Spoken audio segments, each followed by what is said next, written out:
आणि आता ही मुंबईमधली दृश्य पुन्हा एकदा वांद्र्याच्या हनुमान मंदिरात पोहोचलेले आहेत उद्धव ठाकरे, त्यासोबतच रश्मी ठाकरे, आदित्य ठाकरे देखील आहेत. काही वेळापूर्वीच त्यांनी माध्यमांशी संवाद साधलेला होता.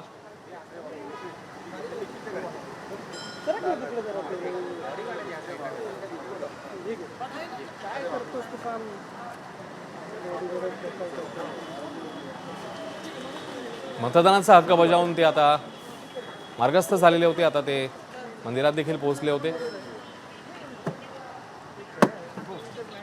वांद्र्यातल्या हनुमान मंदिर परिसरातली ही दृश्य आणि आता उद्धव ठाकरे पुन्हा एकदा रवाना होतात. काही वेळापूर्वीच त्यांनी आपला मतदानाचा हक्क बजावला आणि आता ते मार्गस्थ होत आहेत.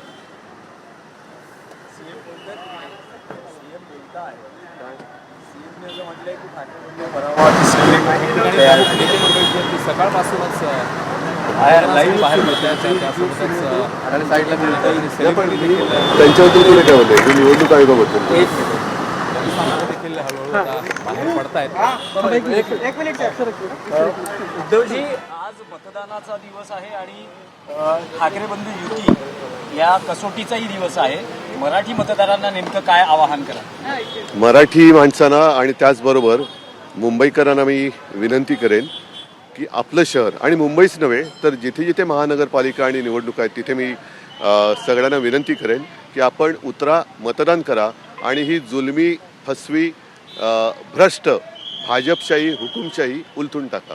जशी मराठी मतदार आहेत तसे अन्य भाषिक मतदारही मुंबईत आहेत, त्यांना काय आवाहन करा? त्यांना पण तेच सांगेन की तुम्ही तुमच्या अनुभवाला जागा, तुमच्या अडीअडचणीच्या काळामध्ये तुम्हाला धावत मदतीला कोण येतं तेव्हा मुख्यमंत्री किंवा कोणी भाजपवाले येत नाहीत.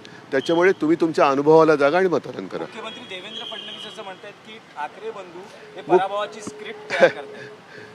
त्यांना जशी दिल्लीवरनं स्क्रिप्ट येते तशी ते बोलतात. त्याच्यामुळे बसवलेले आणि पडवलेले ते मुख्यमंत्री आहेत. हे अजूनही महाराष्ट्रात तसा मुख्यमंत्री नाहीये.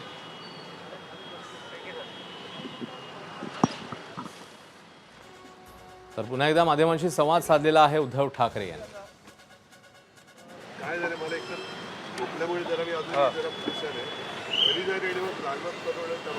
काही वेळापूर्वीच त्यांनी मतदान केलेलं आहे.